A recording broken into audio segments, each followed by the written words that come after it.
আমাদের কেন্দ্রীয় কাউন্সিলের পক্ষ থেকে আমরা আন্তরিক মোবারকবাদ জ্ঞাপন করছি। আমার ছাত্র বন্ধুরা, বাংলাদেশ ছাত্র হিজবুল্লাহ শুধুমাত্র একটি নাম নয়, একটি ইতিহাস, একটি বিপ্লব, দৃঢ় প্রত্যয় নিয়ে এদেশের প্রতিটি মানুষের মধ্যে, এদেশের প্রতিটি ছাত্রের কাছে আল্লাহর দ্বীন ইসলামকে প্রচার করার জন্য, আল্লাহর রাসূল সাল্লাল্লাহু আলাইহি ওয়াসাল্লামের আদর্শ প্রতিটি মানুষের কাছে পৌঁছে দেওয়ার জন্য যেই অতন্ত্র প্রহরী, যেই দুর্জয় কাফেলা আজকে গর্জে উঠেছে, যারা চীন মৈত্রী সম্মেলন কেন্দ্রে আজকে প্রমাণ করে দিয়েছে এদেশে ছাত্র হিজবুল্লাহর জমিন উর্বর জমিন, এদেশে সারসিনা দরবারের উর্বর জমিনকে আবার উর্বর করব, অন্য কোনো দল বা জাতিকে আমাদের উর্বর জমিনে আবাদ করতে দিব না। ঠিক কিনা বলেন?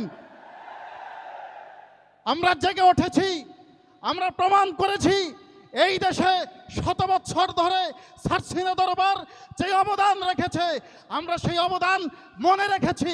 আমরা আবার গর্জে উঠেছি, রাজধানী সহ এই দেশের প্রতিটি শহরের মধ্যে ছাত্র হিজবুল্লাহর সম্মেলন হবে, ছাত্র হিজবুল্লাহর কাউন্সিল হবে, প্রমাণ হবে ছাত্র হিজবুল্লাহ জেগে উঠেছে, গর্জে উঠেছে, ছাত্র হিজবুল্লাহর বিপ্লব হয়েছে। ঠিক কিনা বলেন? আমার ভাইয়েরা, এজন্য প্রয়োজন যোগ্য নেতৃত্ব।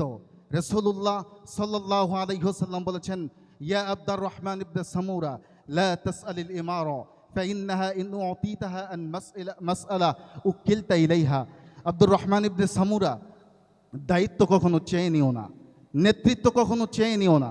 যদি নেতৃত্ব চেয়ে নাও, সেই নেতৃত্ব যদি তোমার কাঁধে আসে, তাহলে তুমি কখনো আল্লাহ তাআলার পক্ষ থেকে সেই নেতৃত্ব আদায় করতে সাহায্যপ্রাপ্ত হবে না। আর যদি না চাইতেই ধর্মীয় সমাজ সেবা অথবা এই ধরনের কোনো নেতৃত্ব আল্লাহর পক্ষ থেকে এমনিতেই এসে যায়, তাহলে আইনতা আলাইহা, সেই নেতৃত্ব পালনে যদি যোগ্যতা নাও থাকে, আল্লাহর পক্ষ থেকে সেই নেতৃত্ব বাস্তবায়নের সহযোগিতা